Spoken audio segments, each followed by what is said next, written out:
Hi hello നമസ്കാരം. Bethlehem കുടുംബ unit Nivin പോളിയുടെ ഏറ്റവും പുതിയ പടമാണ് ബത്ലഹേം കുടുംബ യൂണിറ്റ്.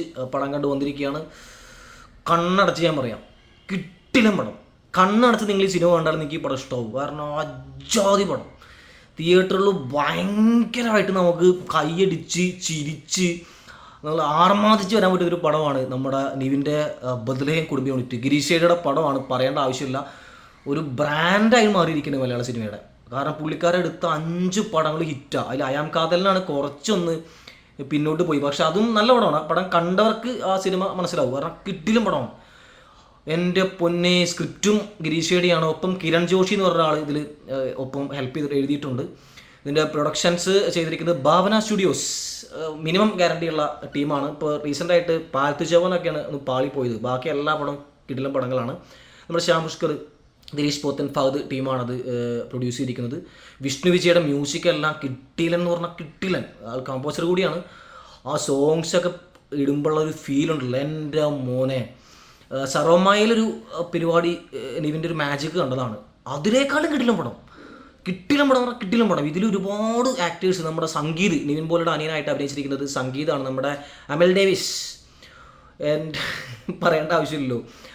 അതുപോലെ തന്നെ ഇതിലൊരുപാട് ക്യാരക്ടറുകൾ. റോഷൻ ഷാനവാസ്, നമ്മുടെ ആവേശത്തിലൊക്കെയുള്ള പുള്ളിക്കാരുടെ കൗണ്ടറുകളൊക്കെ ഉള്ള കയ്യടി കാണും തിയേറ്ററുകളിൽ. എൻ്റെ പൊന്നെ, മമിത ബൈജു. ഇപ്പോൾ റീസെൻ്റായിട്ട് ജനനായകൻ. അപ്പോൾ സൂര്യയുടെ പടം, നമ്മുടെ ഞാൻ റിവ്യൂ ഉണ്ടായിരുന്നു സൂര്യയുടെ പടത്തിൽ, വിശ്വനാഥൻ സൺസ്. അങ്ങനെ ആ പടം 2 പടം തമിഴ് പടം ചെയ്തിട്ട് ഇത് വീണ്ടും നിവിൻ്റെ പടം. യജാതി തൂക്ക്. മമിതയുടെയൊക്കെ പെർഫോമൻസ് കാണും കേട്ടോ. കാരണം ഇവർ തമ്മിലൊരു ബോണ്ടുണ്ടല്ലോ, നിവിനും ഇവർ തമ്മിൽ ആ ഒരു കെമിസ്ട്രി. അത് വർക്കൗട്ട് ആക്കാൻ വേണ്ടി ഗിരീഷ് ഷെട്ടി എടുത്ത എഫേർട്ട് എളുപ്പമല്ല. കാരണം അത് കൺവിൻസിംഗ് ആക്കി മാറ്റുന്ന ആളുകൾക്ക്. അതിനിടയിലുള്ള കണ്ടന്റുകൾ ഒരു സാധാരണക്കാരനായിട്ട് ഒരു നാട്ടിൽ ക്ലബ്ബുകളിലും അതുപോലെ തന്നെയുള്ള നാട്ടിലൊക്കെ വളരെ ജനപ്രിയനായിട്ടുള്ള ഒരാളാണ്, ക്യാരക്ടറാണ് നിവിൻ്റെ ക്യാരക്ടർ.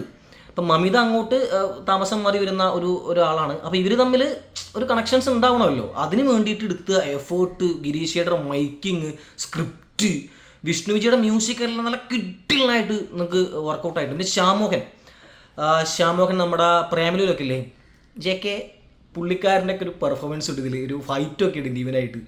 എന്ത് രസം തരാം. കാന്താരയുടെ പോലെ പുള്ളിക്കാരൻ വരുന്നൊരു സീനൊക്കെ ഉണ്ട്. അത് ഭയങ്കര കൺവിൻസിങ്ങാണ്. അതുപോലെ ഇതിൽ ഒരുപാട് കഥാപാത്രങ്ങൾ. ശ്യാമോഹൻ മാത്രമല്ല, വിനയ് ഫോർട്ട് ഒരു കിടിലൻ ക്യാരക്ടർ ചെയ്തിട്ടുണ്ട്. ബിന്ദു പണിക്കർ ഇതിൽ വരുന്നുണ്ട്. സുരേഷ് കൃഷ്ണ, കൺവിൻസിങ് സ്റ്റാർ സുരേഷ് കൃഷ്ണ വന്നിട്ട് കൗണ്ടർ അടിക്കുന്നു, കയ്യടി വാങ്ങുന്നു, പോകുന്നു. നിൽക്കുന്നവരും വരുന്നവരും ഇതിലെന്ത് എനിക്കൊരു ജൂനിയർ ആർട്ടിസ്റ്റുകൾ അടക്കം കൈയിടുക. കാരണം ഒരു ബോറടിക്കേണ്ട പടം. ഇത് പാടാൻ തുടങ്ങിയ മുതൽ പിന്നെ ഇന്നാവും, പിന്നെ നമ്മൾ ഔട്ടാവില്ല. ഈ പാടാൻ കഴിയുന്നവരെ ഭയങ്കര ഫീല്. എന്തൊരു ഫീലാണെന്ന് അറിയൂ, ഭയങ്കര ഫീല്. ചിരിച്ച് പിള്ളേരൊക്കെ പോയി കഴിഞ്ഞാൽ നമ്മൾ അവിടെ പിടിയേക്കും. ഫാമിലി ആയിട്ട് പോവാം, നിങ്ങൾക്ക് കസിൻസായിട്ട് പോവാം. ഭയങ്കര പടം. എനിക്ക് ഒരുപാട് ഇഷ്ടമായി പടം. നിങ്ങൾ മസ്റ്റ് വാച്ചിങ് തിയേറ്ററാണ്. വിത്ത് ഫാമിലിയുള്ളൊരു ഫാമിലിയായിട്ട് പോകാം.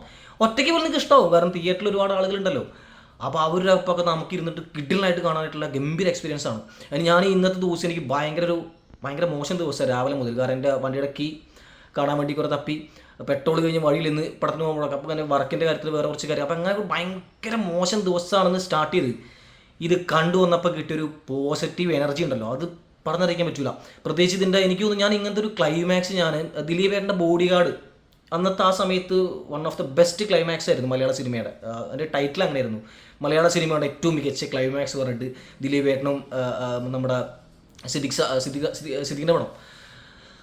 അതിനുശേഷം ഞാനിങ്ങനെ ഭയങ്കരമായിട്ട് ആകാംക്ഷയോടെ കാത്തിരുന്നൊരു ക്ലൈമാക്സ്. നമുക്കത് എല്ലാം ഞാൻ സ്റ്റോറി എന്ന് പറയാനില്ല, ഒക്കെ പ്രെഡിക്റ്റബിൾ ആയിരിക്കാം. പക്ഷേ അതിലേക്ക് കൊണ്ടെത്തിക്കുന്ന ഒരു മാജിക് ഉണ്ട്, ഗിരീഷ് ഷെട്ടി മാജിക്. പ്രത്യേകിച്ച് നിവിൻ പോളി മമിത ബൈജു അറിയാലോ, ആ ഒരു ഏജ് ഡിഫറൻസ്. നമ്മളെ ഈ സൂര്യയും നമ്മളിതേയും ആ സിനിമയിൽ പറഞ്ഞ പോലെ അവർ നമ്മളെ കൺവിൻസ് ആക്കാൻ എടുത്തിട്ടുള്ളൊരു എഫേർട്ട്. അതിൽ നിവിനും മമിതയൊക്കെ ശരിക്കും അഭിനയിക്കുകയാണ്, അഭിനയിക്കുന്നില്ല. പക്ഷെ അവർ തമ്മിലൊരു ബോണ്ടുണ്ട്. ആ റാപ്പ് ബിൽഡ് ചെയ്യാൻ വേണ്ടിയിട്ട് വിഷ്ണു വിജയുടെ സ്കോറെല്ലാം ഒരുപാട് ഹെൽപ്പ് ചെയ്തിട്ടുണ്ട്. എഡിറ്റിംഗ് കിടിലനായിരുന്നു. പിന്നെ പറഞ്ഞുപോയി എഡിറ്ററാണെന്ന് അറിയില്ല. പക്ഷേ എന്തായാലും നല്ല കിടിലം പടം. ഞാൻ അധികം പറയുന്നില്ല. ഞാൻ പറഞ്ഞു, കണ്ണടച്ച് നിങ്ങൾ ഈ സിനിമ കണ്ടാൽ നിങ്ങൾക്ക് ഇഷ്ടമാവും. അപ്പോൾ വേഗം ബുക്ക് ചെയ്തോ. ഇത് ഞാൻ പറയുന്നത് ഈ പടം ഇവിടെ നിൽക്കില്ല. ഇത് 50 കോടി 100 കോടിയൊക്കെ കിടക്കും. കാരണം കേരളത്തിൽ നിന്ന് കിടക്കും. കാരണം അജാതി പടമാണ്. എനിക്കൊന്നു പൃഥ്വിരാജിൻ്റെ ഖലീഫയായിട്ടൊക്കെ ഇതുപോലെ പൃഥ്വിരാജിനായിട്ട് ഒരുപാട് കോമ്പറ്റീഷൻ നിവിൻ പല സീസൺ നടത്തിയിട്ടുണ്ട്. ഇപ്പോൾ പൃഥ്വിരാജിൻ്റെ ആ സമയത്തൊക്കെ പൃഥ്വിരാജ് പരാജയപ്പെടുകയാണ്. ഞാൻ ഖലീഫ മോശം പടം എന്ന് പറയല്ല, പക്ഷേ നിങ്ങൾ ഓണം, നിങ്ങൾ ഫെസ്റ്റിവൽ മൂഡ്, നിങ്ങൾ ആ ഒരു തൂക്ക് നിങ്ങൾക്ക് ഇതിൽ കിട്ടും. കാരണം ഗംഭീര തൂക്ക്, ഞാൻ ഒന്നും പറയാനില്ല, എനിക്ക് അതൊന്നും പറയാൻ അറിയില്ല, പറയാൻ ഒന്നും കിട്ടുന്നില്ല. കാരണം ഇതിൽ പ്രത്യേകിച്ച് പറയാനൊന്നും ഇല്ല.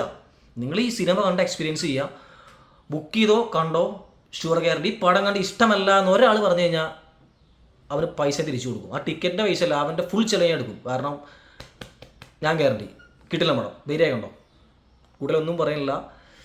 നിവിനെ, നിങ്ങൾ എന്നെ പണി വെച്ചിരിക്ക് മമ്മി.